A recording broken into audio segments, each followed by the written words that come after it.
Hello everyone, welcome to my channel. Today we will be discussing the sources of Indian law.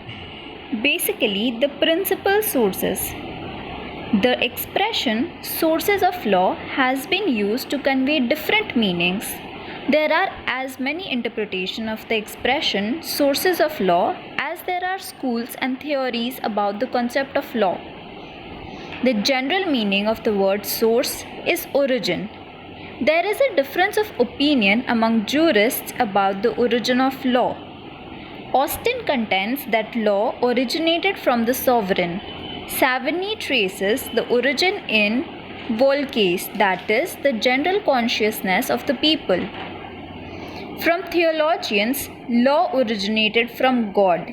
Even Vedas and the Qurans, which are the primary sources of Hindu and Muslim law respectively, are considered to have been revealed by law. Precisely whatever source of origin may be attributed to law, it has emanated from almost similar sources in most of the societies. Under the modern Indian law, as administered in courts, is derived from various sources, and these sources can be under following two heads, that is, principal source of Indian law and secondary sources of Indian law. The major principal sources of Indian law are customs or customary law, judicial decisions or precedents, statutes or legislations, personal laws even. The first source is custom. Custom is the most important source of law and has held the most important place in past, though its importance is now diminishing with the growth of legislation and precedent. Customs have played an important role in molding the ancient Hindu law. A study of ancient law shows that in primitive societies, the lives of people were regulated by customs, which developed spontaneously according to circumstances. It was felt that a particular way of doing things was more convenient than others. When the same thing was done again and again in a particular way, it assumed the form of custom. The customs may be divided into two classes: customs without sanction and customs having sanction. Customs without sanction are those customs which are non obligatory and are observed due to pressure of public opinion. These are called as positive morality, whereas customs having sanctions are those customs which are enforced by the state. It is with these customs that we are concerned here. These may be divided into two classes: legal and conventional. Legal conventions are those which operate as a binding rule of law. They have been recognized and enforced by the courts, and therefore they have been becoming a part of the law of the land. Legal customs are again of two types: local customs and general customs. Conventional customs, also known as usages, are customs binding due to an agreement between the parties and not due to any legal authority independently possessed by them. Before a court treats the conventional custom as incorporated in a contract, there are certain conditions which must be satisfied. Number one, it must be shown that the convention is clearly established and is fully known to the contracting parties. Number two, convention cannot alter the general law of the land and it must be reasonable. Now, there are some requisites in order to become a valid custom. The first is immemorial. A custom to be valid must be proved to be immemorial. It must be ancient. The second is the custom must be certain and definite and must not be vague and ambiguous. Also, a custom must be reasonable. It must be useful and convenient to the society. A custom is unreasonable if it is opposed to the principles of justice, equity, and good conscience. A custom to be valid must have continuously observed without any interruption from times and it must have been regarded by those affected by it as an obligatory or binding rule of conduct. Also, a custom must not be opposed to morality or public policy, nor must it conflict with statute law. If a custom is expressly forbidden by legislation and abrogated by a statute, it is inapplicable. The custom must be of general and universal in nature.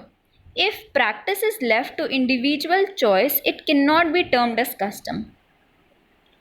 Also, the custom must have been enjoyed peaceably without any dispute in a law court or otherwise. There must be a consistency among the customs. In general use, the term precedent means some set pattern guiding the future conduct. In the judicial field, it means guidance or authority of past decisions of the courts for future cases. Only such decisions which lay down some new rule or principle are called judicial precedent. They are an important source of law.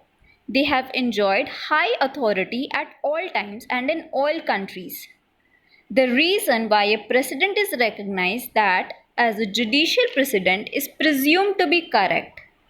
The rule that a court's decision becomes a precedent is to be followed in similar cases is known as the doctrine of stare decisis.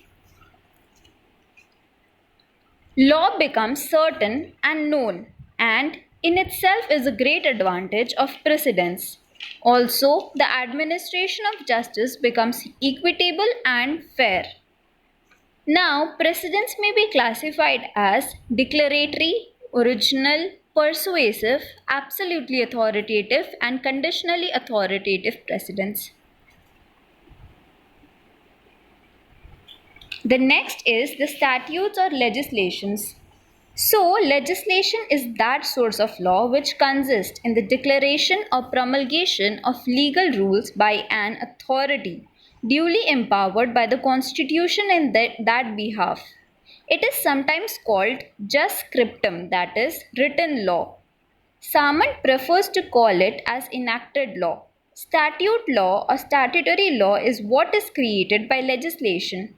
For example, acts of parliament or of state legislature.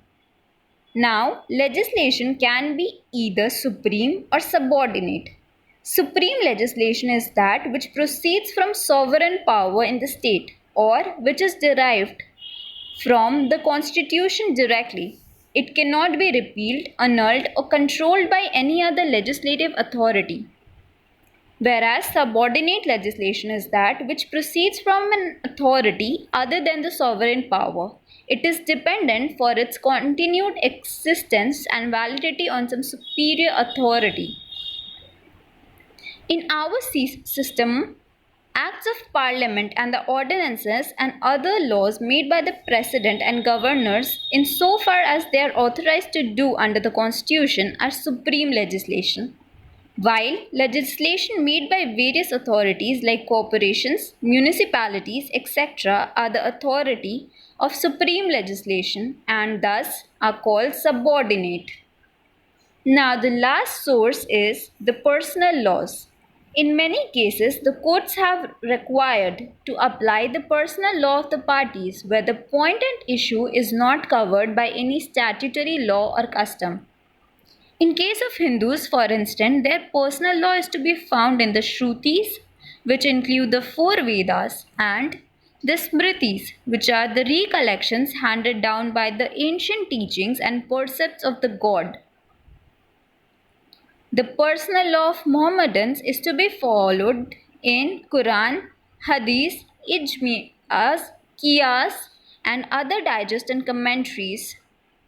All these personal law guide their respective state of marriage, adoption, succession, inheritance, partition, and other matters. So, this was about the primary sources. In the next video, we will look forward to the secondary sources of Indian law. Thank you for watching.